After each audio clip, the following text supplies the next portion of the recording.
Students, आज बच्चों हम लोग पढ़ने वाले हैं कुछ महत्वपूर्ण व्युत्पन्न भौतिक राशियों के लिए सूत्र, ताकि हम व्युत्पन्न भौतिक राशियों को समझ सके कि व्युत्पन्न भौतिक राशियां रियल में क्या हैं। तो यहाँ सीखते हैं बच्चों हम लोग कुछ व्युत्पन्न भौतिक राशियों के महत्वपूर्ण सूत्रों को सीखते हैं। व्युत्पन्न भौतिक राशियों के लिए सूत्र।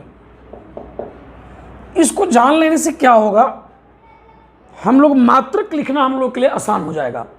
क्योंकि जैसे हम 10th पास करके बच्चे आते हैं तो उनके सामने सबसे बड़ी समस्या ये होती है कि किसी भौतिक राशि का मात्रक लिखना है तो कैसे लिखें, उसका बीमा जानना है तो कैसे लिखें। तो इन चीज़ों को समझने के लिए, यानी मात्रकों को जानने के लिए और बीमा डायमेंशंस को जानने के लिए कुछ सूत्रों को जानना पड़ता है। आइए उन सूत्रों को हम सीखते हैं बच्चों। जैसे पहला भौतिक राशि है हमारा चाल। अब जब भी चाल आएगा, चाल को इंग्लिश में कहते हैं बच्चों स्पीड, और जब भी चाल आएगा तो इसके लिए एक फार्मूला, जो मेन एक फेमस फार्मूला है, दूरी बटा समय, distance by time, distance upon time. बच्चों ये दूरी क्या होता है, ये लंबाई होता है।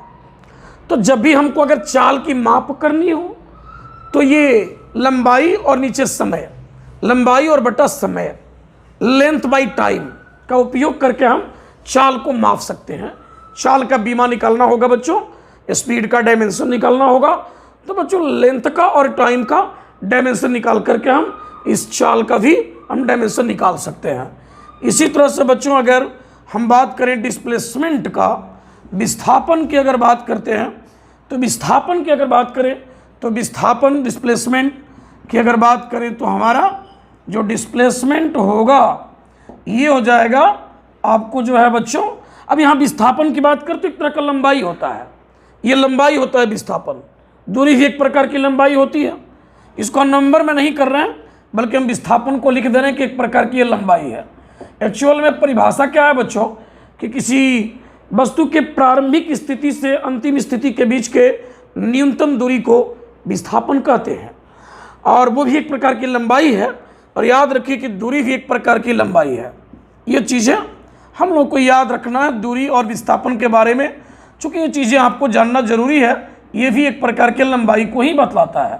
यानी अगर विस्थापन जब भी आ जाए, कभी भी कोई सवाल बना रहे हैं, कोई मात्रक लिख रहे हैं, कोई बीमा बना रहे हैं, और जब भी विस्थापन आ जाएगा तो हम लंबाई सोच करके उसको काम करेंगे। जब भी दूरी आ जाएगा बच्चों तो लंबाई सोच करके हम लोग काम करेंगे। एकदम जीरो से नीट एंड क्लीन पढ़ना है, सीखना है, ताकि कमज़ोर से कमज़ोर बच्चे भी सीख सके फिजिक्स को। मेरा मकसद ये है कि कमज़ोर बच्चे भी फिजिक्स को सीखें। और इसी तरह से हम लोग को जैसे दूसरे नंबर पर हमारा जो बच्चों आता है वेग, वेग को अंग्रेजी में हम लोग कहते हैं वेलोसिटी। और इसके लिए अगर फॉर्मूला की बात करें, अगर वेग की माप करनी हो, मात्रक बनाना हो, वेग का बीमा बनाना हो, तो हमें वेग के लिए एक फॉर्मूला, जो फेमस फॉर्मूला है विस्थापन बटा समय, इसका उपयोग हम करेंगे। विस्थापन बटा समय, displacement upon time, displacement by time उपयोग करेंगे तो हम वेग को का मात्रक बना सकते हैं, वेग का बीमा बना सकते हैं। अच्छा, इसी तरह से बच्चों हम लोगों को जब भी हमारा त्वरण आ जाएगा, इसको इंग्लिश में कहते हैं एक्सेलरेशन। अब एक्सेलरेशन को अगर मात्रक बनाना है, इसका बीमा अगर बनाना है, तो एक फॉर्मूला हम यहाँ याद रखेंगे, वेग परिवर्तन बटा समय। और यहाँ एक चीज़ बहुत ही महत्वपूर्ण ध्यान देना है कि ये जो वेग परिवर्तन है, वेग परिवर्तन, इसका मात्रक वही लिखेंगे जो कि वेग का मात्रक हम बनाएंगे। याद रखना है, सभी बच्चे ध्यान से इस चीज़ को समझेंगे कि यहाँ वेग परिवर्तन का मात्रक वही बनाया जाएगा जो वेग का मात्रक बनेगा। अगर हमको त्वरण का बीमा बनाना है, त्वरण का मात्रक बनाना है, तो वेग परिवर्तन का हमें अगर मात्रक बनाना है त्वरण का, तो वेग परिवर्तन का मात्रक बटा समय का मात्रक चाहिए। तो वेग परिवर्तन का मात्रक वही लेंगे जो वेग का मात्रक होगा। अगर बीमा बनाना होगा कभी त्वरण का, तो हम बीमा बनाने के लिए वेग परिवर्तन और बटा समय का बीमा लेकर के लिखेंगे। तो वेग परिवर्तन जो कि चेंज इन वेलोसिटी कहलाता है, उसका बीमा वही लिखेंगे जो कि वेग का हम बीमा यहाँ सीखे रहेंगे। तो ये चीज़ें एकदम जीरो से स्टार्टिंग है फिजिक्स का सीखना। इसी प्रकार से बच्चों हम लोग को यहाँ बात अगर करते हैं, यहाँ पर हम लोग संवेग को अगर हम यहाँ बात करें तो मोमेंटम कहते हैं। मोमेंटम की बात यहाँ पर करते हैं, मोमेंटम की बात यहाँ करते हैं। अब इसको हम लिखेंगे द्रव्यमान गुणे वेग, द्रव्यमान गुणे वेग। अब अगर हम वेग का यहाँ मात्रक सीखे हुए हैं, द्रव्यमान का मात्रक भी हम अगर जानते हैं, तो संवेग का हम मात्रक बना सकते हैं। अगर हम इस द्रव्यमान का और वेग का बीमा जानते हैं, तो हम इसका बीमा भी बना सकते हैं। ये व्युत्पन्न भौतिक राशियाँ हैं। अब यहाँ व्युत्पन्न भौतिक राशि, ये वेग, ये विस्थापन और दूरी व्युत्पन्न भौतिक राशि नहीं है। ये जो है बच्चों मूल भौतिक राशियाँ हैं। ये जो है मूल भौतिक राशियाँ हैं। ये है मूल भौतिक राशियाँ। मैं यहाँ लिख दे रहा हूँ क्योंकि लंबाई को ये बता रही है, और लंबाई जो है व्युत्पन्न भौतिक राशि नहीं है। ये लंबाई जो है बच्चों, ये मूल भौतिक राशि होता है। तो ये दोनों चीज़ें व्युत्पन्न नहीं है। चाल हो गया व्युत्पन्न भौतिक राशि, वेग हो गया व्युत्पन्न भौतिक राशि, त्वरण हो गया व्युत्पन्न भौतिक राशि, संवेग हो गया व्युत्पन्न भौतिक राशि। इसी तरह से बच्चों यहाँ पर हम लोगों को अगर हम बात करते हैं बल का, तो बल का अगर मात्रक बनाना है, कभी किसी बच्चे को, बच्चा कुछ नहीं पढ़ा है फिजिक्स में, अगर बल का उसको मात्रक बनाना है, बल का उसको बीमा बनाना है, फिजिक्स की पढ़ाई स्टार्ट करने जा रहा है, फिजिक्स स्टार्ट करने जा रहा है, एकदम अभी एकदम सीखने जा रहा है बच्चा, एकदम पढ़ने जा रहा है कि हमें इंटरमीडिएट की फिजिक्स शुरुआत करनी है, तो उसको इस चीज़ों को सीखना पड़ेगा ढंग से। ये सब बेसिक चीज़ें हैं बच्चों। तो बल की अगर बात करें तो हम यहाँ द्रव्यमान गुणे हम लोग यहाँ जो है त्वरण की बात यहाँ पर करेंगे। इसको हम संकेत में F इक्वल्स m इंटू ए भी लिख सकते हैं। यहाँ F बल को बता रहा है, m जो है मास यानी कि द्रव्यमान को, और e त्वरण को बता रहा है, एक्सेलरेशन को बता रहा है, त्वरण को बता रहा है। इसी तरह से हम यहाँ बात स्टार्ट करेंगे। एकदम जो स्टार्ट करने वाले हैं फिजिक्स पढ़ने के लिए, उनके लिए सब सीखना एकदम जरूरी है, जिनको एकदम स्टार्ट करना है। इसी तरह से बच्चों हम यहाँ बात करेंगे अगर कार्य का, कार्य को हम लोग यहाँ वर्क कहते हैं, वर्क की बात अगर करें, यहाँ कार्य की अगर बात करें वर्क की, तो कार्य जो होगा ये हो जाएगा हमारा बल गुणे हो जाएगा विस्थापन। ये एक सिंपल फार्मूला है, और इसका मेन फार्मूला हम आगे चैप्टर में पढ़ाएंगे कि कार्य का रियल में फार्मूला क्या होता है। ये कार्य को मापने के लिए फार्मूला बनाया है कि कार्य का अगर मात्रक बनाना है तो बल का मात्रक और विस्थापन का मात्रक लेकर के बना देंगे। कार्य का अगर बीमा बनाना है तो बल का बीमा और विस्थापन का बीमा लेकर के और हम कार्य का बीमा बना सकते हैं। इसी तरह से बच्चों यहाँ 7वें नंबर की अगर हम बात करें, यहाँ कार्य के बाद ऊर्जा की अगर बात करें, तो बच्चों ऊर्जा जो है इसको अंग्रेजी में हम कहते हैं एनर्जी। एनर्जी की अगर बात करें, अगर एनर्जी की अगर बात करें तो एनर्जी जो होता है ये, अब एनर्जी का अगर मात्रक बनाना है, बीमा बनाना है, तो एनर्जी क्या है, तो हम जानते हैं कि कार्य करने की क्षमता को ऊर्जा कहते हैं। यानी capacity to doing work is called energy. मतलब अगर ऊर्जा का मात्रक बनाना है तो कार्य के मात्रक से ही ऊर्जा का मात्रक बन जाएगा। अगर ऊर्जा का बीमा लिखना है तो कार्य का बीमा ही ऊर्जा का बीमा हो जाएगा। हम यहाँ कर देंगे कि कार्य करने की जो क्षमता है, कार्य करने की क्षमता को हम लोग यहाँ जो है ऊर्जा के रूप में मापेंगे। मतलब अगर इसका ऊर्जा का अगर मात्रक बनाना है, इसका मात्रक बनाना है, तो कार्य का ही, कार्य का मात्रक एवं कार्य का बीमा हम बना के काम करेंगे। बार बार जो बीमा शब्द आ रहा है ये क्या होता है, ये आगे हम सीखने वाले हैं। मात्रक भी क्या होता है ये सीखने वाले हैं।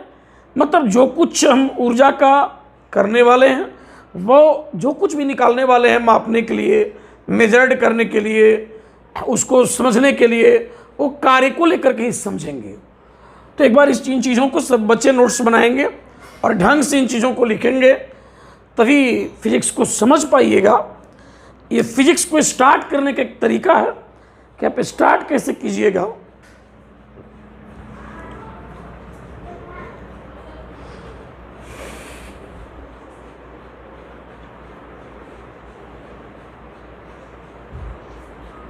आगे बढ़ा जाए।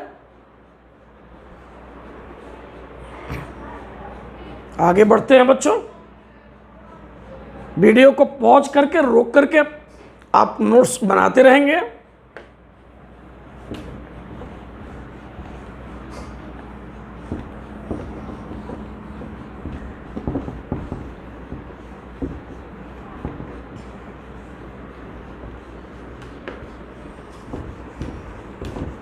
अब जैसे हमें शक्ति, वीडियो को आप पीछे करके देख लीजिएगा। शक्ति का अगर हमें मात्रक बनाना होता है,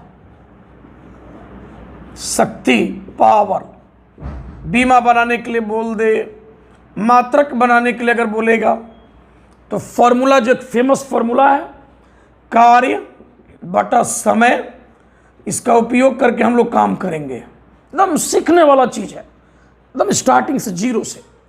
इसी तरह से बच्चों हम बात करते हैं अगर जो है क्षेत्रफल का, एरिया की अगर बात करते हैं तो एरिया लंबाई गुणे हम कर सकते हैं बच्चों चौड़ाई। और अगर हमको कभी भी क्षेत्रफल का मात्रक बनाना होगा तो लंबाई का मात्रक और चौड़ाई का मात्रक लेकर के हम बना देंगे। लेंथ और ब्रेथ का मात्रक लेकर के मल्टीप्लाई कर देंगे और क्षेत्रफल का मात्रक यहाँ पर बन जाएगा। इसी तरह से बच्चों यहाँ हम बात करते हैं अगर जो है आयतन की अगर बात करते हैं। अब बच्चों अगर हमें आयतन के बारे में अगर जानना है, आयतन की अगर हमें बात करना है, वॉल्यूम कहते हैं इसको। ये होता है लंबाई गुणे चौड़ाई गुणे होता है ऊंचाई। अब हमको अगर मात्रक बनाना है आयतन का तो लंबाई, चौड़ाई और ऊंचाई का मात्रक हम ले लेंगे। आयतन का वॉल्यूम का हम मात्रक बना सकते हैं। अगर हमें ये length into breadth into height LBH हो जाता है। अगर हमको इसका बीमा बनाना होगा, कुछ भी बनाना होगा, इसी L into B into H, length breadth height, length breadth और हाइट को मल्टीप्लाई करके हम इसका मात्रक बनाएंगे। जो कुछ भी बनाएंगे आगे देखा जाएगा। इसी तरह से अगर हमें घनत्व का अगर मात्रक बनाना है, डेंसिटी कहते हैं इसको हम लोग, तो घनत्व के लिए हम यहाँ बात करेंगे द्रव्यमान बटा आयतन। और जब भी हमको ये मात्रक बनाना है घनत्व का, द्रव्यमान और आयतन का मात्रक लेंगे, हम घनत्व का मात्रक बना सकते हैं। बीमा जब पढ़ेंगे तो इस फॉर्मूला की हमें ज़रूरत पड़ने वाला है। अच्छा, अब हम बात करते हैं इसी तरह से जो है दाब का। दाब को हम अंग्रेजी में कहते हैं प्रेशर, इंग्लिश में कहते हैं प्रेशर। अब प्रेशर की अगर बात करें तो ये होता है बल बटा क्षेत्रफल, बल बटा होता है क्षेत्रफल। अब अगर मात्रक बनाना है दाब का तो बल और क्षेत्रफल का मात्रक बना ले लेंगे तो दाब का हम मात्रक बना सकते हैं। अगर हमें इस चीज़ का बीमा बताना होगा, आगे पढ़ेंगे, तो बल का और क्षेत्रफल का बीमा लेंगे तो दाब का बीमा हमें मिल जाएगा। इसी तरह से हमें अगर पृष्ठीय तनाव आएगा कभी कभी, जब भी आप पहला इस चैप्टर को पढ़ेंगे, मात्रक और बीमा, इस चैप्टर को आप किसी भी बुक से बनाएंगे तो ये सभी भौतिक राशियों के मात्रकों के ऊपर सवाल आएगा, बीमाओं पर सवाल आएगा, यूनिट्स और डायमेंशंस पर न्यूमेरिकल्स आने वाले हैं। तो पृष्ठीय तनाव की अगर हम बात करें, जिसको इंग्लिश में कहते हैं सरफेस टेंशन, सरफेस टेंशन की हम बात करते हैं, ये होता है बल बटा लंबाई। अब इस फॉर्मूला का उपयोग करके हम इस पृष्ठीय तनाव का मात्रक, बीमा कुछ भी डाल सकते हैं, लिख सकते हैं। इसी तरह से अगर हम बात करते हैं पृष्ठीय तनाव के बाद, हम बात यहाँ पर करेंगे आपको जो है आवेश का, आवेश चार्ज की हम बात कर रहे हैं यहाँ। चार्ज ये होता है विद्युत धारा गुणे समय, विद्युत धारा और गुणे होता है आपको समय, विद्युत धारा गुणे समय। अब इस फॉर्मूला को देख करके हम इस आवेश का मात्रक बना सकते हैं। विद्युत धारा गुणे समय ले लिया, अगर इसका मात्रक बनाना है तो विद्युत धारा और समय के मात्रक को लेकर गुणा कर देंगे। इसका बीमा बनाना होगा तो विद्युत धारा का बीमा और समय के बीमा को लेकर के बीमा इसका बना देंगे। इसी तरह से अगर हम लोगों को जो है विभव की अगर बात करते हैं, अगर विभव का हम लोगों को मात्रक या बीमा बनाना है तो विभव के लिए फॉर्मूला हो जाएगा हमारा जो है कार्य बटा हो जाएगा आवेश, यानी वर्क बाई चार्ज। विभव पोटेंशियल की बात करते हैं, यहाँ इलेक्ट्रोस्टैटिक पोटेंशियल, इलेक्ट्रिक पोटेंशियल विद्युतीय विभव है जो कार्य बटा आवेश। अब कार्य और आवेश का अगर मात्रक ले लेंगे तो विभव का बीमा हम लिख सकते हैं। इसका अगर बीमा बनाना होगा, मात्रक बनाना होगा अगर विभव का, तो कार्य और आवेश का मात्रक लेकर के और हम विभव का बीमा बना सकते हैं। इसी तरह से अगर मान लीजिए हमें आवृत्ति बार बार आ जाएगा, जिसको हम इंग्लिश में कहते हैं फ्रीक्वेंसी, अगर फ्रीक्वेंसी की अगर बात करते हैं, फ्रीक्वेंसी अगर आ जाएगा, ये हो जाएगा 1 आवर्तकाल, 1 हो जाएगा आवर्तकाल। अब अगर इसका मात्रक बनाना है तो आवर्तकाल का मात्रक ले लेंगे, तो 1 आवर्तकाल करेंगे, हमारा मात्रक बन जाएगा। बीमा निकालना होगा आवर्तकाल जो कि समय बताता है, आवर्तकाल जो है यहाँ समय को बता रहा, टाइम पीरियड, जो टाइम को बता रहा। आवृत्ति का बीमा निकालना है तो समय का 1 टाइम लेकर के हम बीमा बना सकते हैं। तो ये बेसिक चीज़ें हैं, फिजिक्स को स्टार्ट जिनको करना है उनको ये चीज़ें सीखना ज़रूरी हो जाता है, कम से कम इतना आना चाहिए तभी फिजिक्स स्टार्ट ले पाएंगे। और इसके पहले वाले वीडियो लेक्चर में हमने मूल भौतिक राशियाँ क्या होती हैं, व्युत्पन्न भौतिक राशियाँ क्या होती हैं, ये सारे चीज़ों को हमने डाल दिया है, जिसको आप देखेंगे।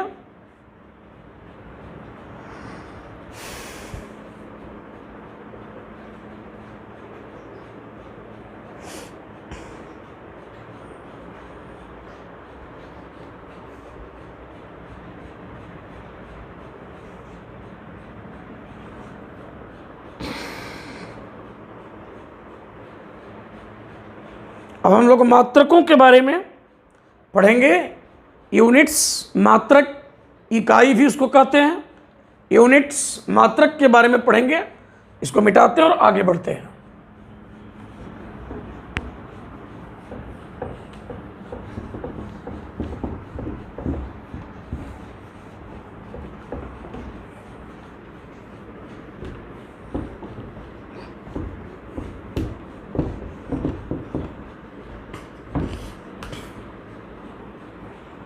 मात्रक क्या होता है सीखते हैं।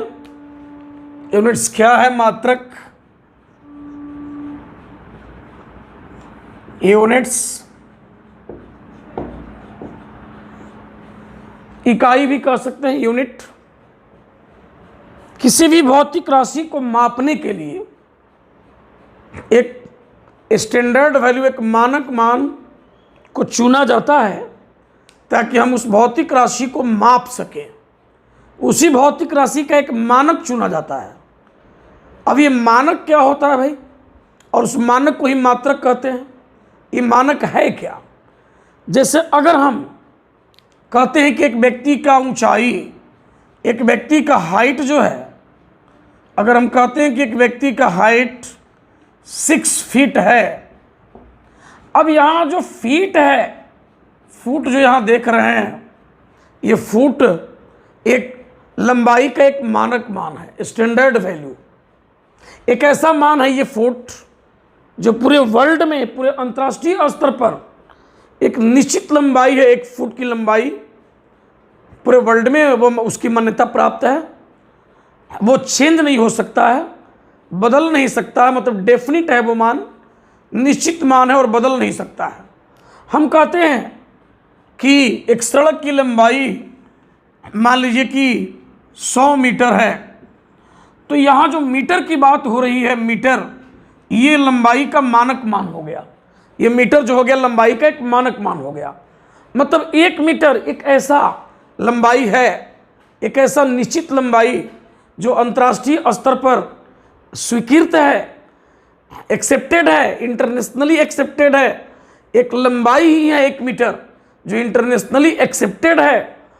एक लंबाई है 1 मीटर जो इंटरनेशनली एक्सेप्टेड है और जो चेंज नहीं करता है, बदलता नहीं है। आप अमेरिका में लीजिए 1 मीटर लंबाई को, इंडिया में लीजिए 1 मीटर लंबाई को, ऑस्ट्रेलिया में लीजिए 1 मीटर लंबाई को, वो चेंज नहीं होगा।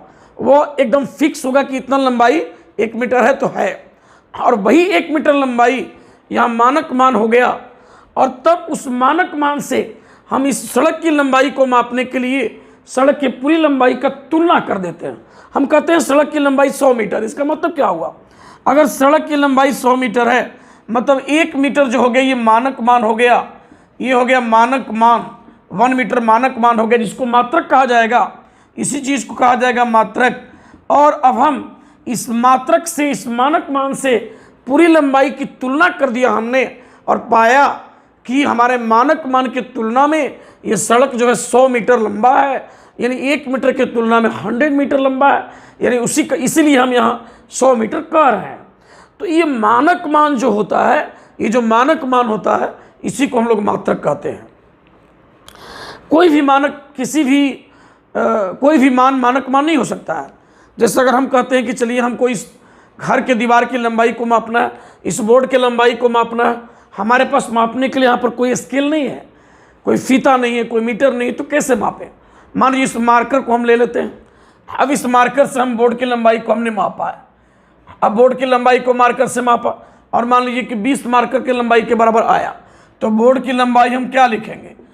बोर्ड की लंबाई तब लिखेंगे जो है 20 मार्कर।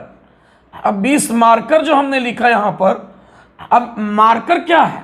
यहाँ एक मात्रक हो गया, यानी 1 मार्कर की लंबाई का एक मात्रक हो गया, लेकिन ये मानक मान नहीं कहलाएगा। इसलिए मानक मान नहीं कहलाएगा क्योंकि इस मार्कर की लंबाई अलग अलग मार्करों के लिए अलग अलग हो सकता है। ये किसी अलग कंपनी का है तो इसकी लंबाई अलग, कंपनी चेंज करेगा तो इसकी लंबाई अलग, किसी दूसरे देश में जाएंगे, कंट्री में जाएंगे, अदर कंट्री में, अमेरिका में, ऑस्ट्रेलिया में, इस मार्कर की लंबाई चेंज हो जाएगा। इसलिए ये मानक मान मार्कर का लंबाई नहीं हुआ। इसलिए मात्रक तो कहला सकता है कुछ देर के लिए, लोकल लेवल के लिए, लेकिन मानक मान नहीं हुआ। तो मात्रक उसी को कहेंगे जो मानक मान होता है। जैसे कि मीटर जो हो गया लंबाई का एक मानक मान हो गया, इसी तरह फुट जो हो गया लंबाई का एक मानक मान हो गया, सेंटीमीटर जो हो गया लंबाई का एक मानक मान हो गया। इसी तरह अगर हमको द्रव्यमान का माप करना है तो द्रव्यमान को हम कहते हैं, चलो कोई पैकेट खरीद के लाते हैं और पैकेट मान लो कि हम कहते हैं कि 5 kg का है, तो यहाँ द्रव्यमान मापने के लिए हम मानक मान जो यूज कर रहे हैं वो 1 kg है। मतलब 1 kg एक निश्चित द्रव्यमान होगा जो कि अंतर्राष्ट्रीय स्तर पर सेम मिलेगा, हर जगह चेंज नहीं होगा, वो परिवर्तनशील नहीं होगा। तो ये एक मानक मान है द्रव्यमान का, और वो मानक मान द्रव्यमान का मात्रक कहला गया। अगर मान लीजिए कि हम द्रव्यमान को ग्राम में अगर मापते हैं, कोई चीज़ खरीदते हैं और मान लीजिए कि वो 10 ग्राम है, अब यहाँ ग्राम हो गया मानक मान। 1 ग्राम एक निश्चित मान है जो इंटरनेशनली एक्सेप्टेड है, हर जगह चेंज नहीं करेगा, तो ये मानक मान हो गया ग्राम।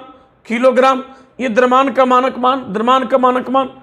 तो देखिए मानक मान किसी भौतिक राशि का जो मानक मान है वही मानक मान मात्रक कहलाता है। और मानक मान कैसा मान है?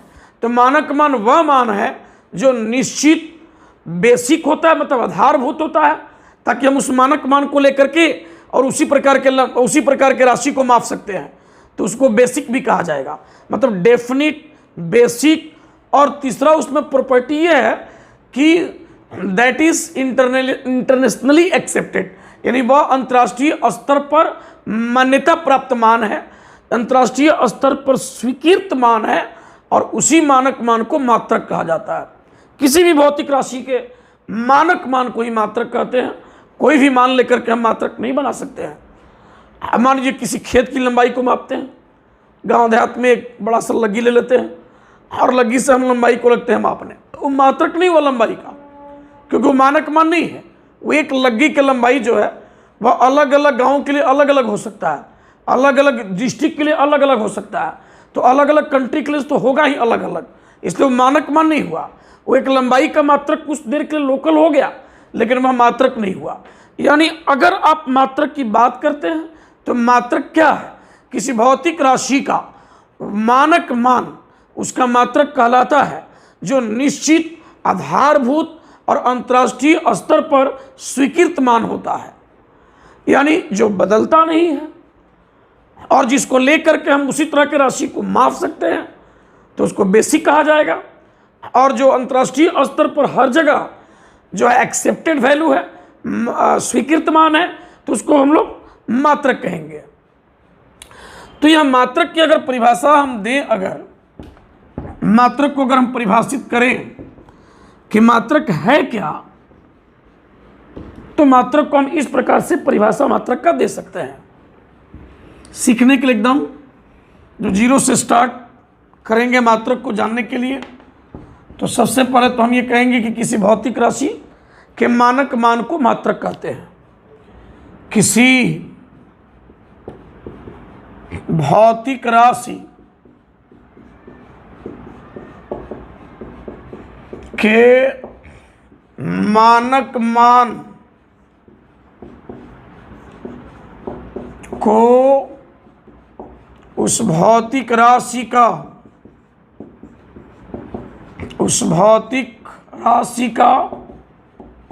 मात्रक कहते हैं, तथा मानक मान तथा किसी भौतिक राशि का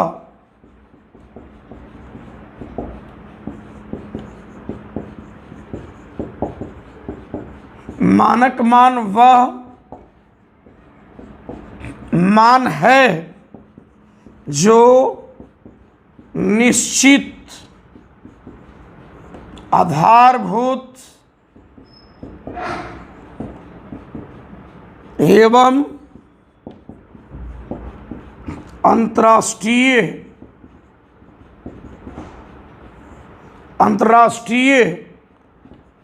स्तर पर मान्यता प्राप्त मान है, या स्वीकृत मान है, चाहे मान्यता प्राप्त मान होता है, यह मान है। किसी भौतिक राशि के मानक मान को उस भौतिक राशि का मात्रक कहते हैं, तथा किसी भौतिक राशि का मानक मान वह मान है जो निश्चित, मतलब चेंज नहीं होगा बार बार, आधारभूत मतलब जो बनेगा वो मानक मान, उस मानक मान से उसी प्रकार के राशि को आप अब जो है तुलना करके माप सकते हैं, एवं अंतर्राष्ट्रीय स्तर पर मान्यता प्राप्त मान है। अब ये मात्रक का जो परिभाषा हुआ, डेफिनेशन, इसको थोड़ा सा फील करते हैं, इसको समझते हैं कि ये मात्रक क्या है, किस प्रकार से है। तो जैसे हम कहते हैं किसी लंबाई को हम लिखते हैं 20 मीटर, 20 मीटर हम लिखते हैं किसी लंबाई को, कोई लंबाई हमने लिखा 20 मीटर। अब केवल अगर 20 लिख देंगे कि एक लंबाई 20 है, कोई मतलब नहीं है उसका। 20 क्या है कोई समझेगा ही नहीं। मतलब किसी चीज का माप अगर करना है तो मानक मान जरूरी है।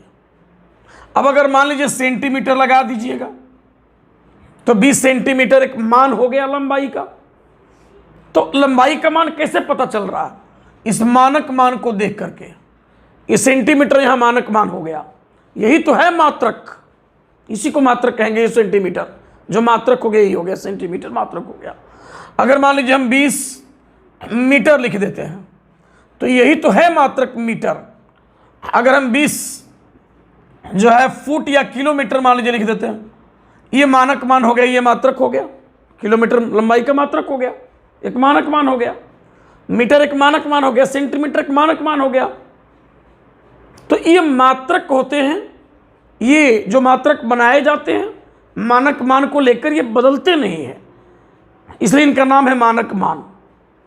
निश्चित होते हैं, चेंज नहीं करते हैं बार बार। इसके बाद मतलब दूसरे भाषा में कहें कि अपरिवर्तनशील होते हैं।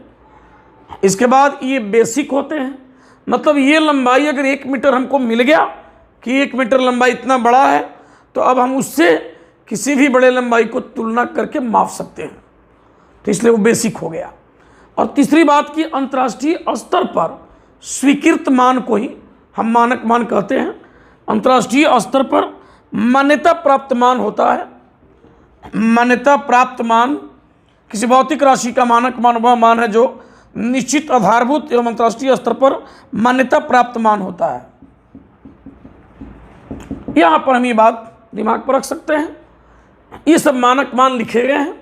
इसी तरह द्रव्यमान के मानक मान, जैसे हम कहते हैं कि एक पैकेट जो है 2 kg का है, तो ये अगर हम कहते हैं कि पैकेट 2 है, 2 सिर्फ लिखते हैं 2, न kg लिखते हैं न ग्राम लिखते हैं, तो कोई उसका अर्थ नहीं है।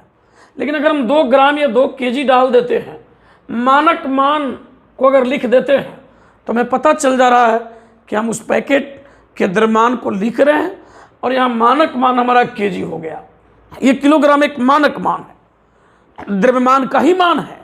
मतलब लंबाई का मानक मान, लंबाई का मानक मान बनाएंगे तो उसे लंबाई को मापा जाएगा। द्रव्यमान का मानक मान बनाएंगे, उसे द्रव्यमान को मापेंगे। अगर समय की बात करते हैं, कहते हैं कि चलो 10 सेकेंड समय है, 10 सेकेंड, कोई टाइम लेते हैं 10 सेकेंड। अब केवल अगर 10 लिख देंगे तो क्या पता चलेगा? कुछ नहीं पता चलेगा।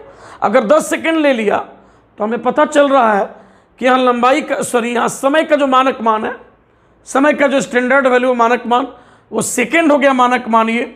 और ये मानक मान हमको पता अगर है, उस मानक मान की तुलना में 10 गुना जो टाइम बीत गया वो है 10 सेकेंड। इसी तरह से अगर 20 मीटर लिखा हुआ है, मानक मान 1 मीटर हो गया, उस 1 मीटर की तुलना में अगर कोई लंबाई 20 गुना है तो 20 मीटर हो गया हमारा मान। तो मानक मान वह मान है, मानक मान कोई मात्रक कहते हैं। ये सब जो लिखे जा रहे हैं, ये सब मात्रक लिखे जा रहे हैं, ये सब मात्रक लिखे जा रहे हैं बच्चों, ये सब मात्रक लिखे जा रहे हैं। और ये मात्रक क्या है? तो मानक मान है जो निश्चित आधारभूत और अंतर्राष्ट्रीय स्तर पर स्वीकृत मान होता है। तो इसको समझ लेना है, फिर आगे बढ़ेंगे हम लोग यहाँ से।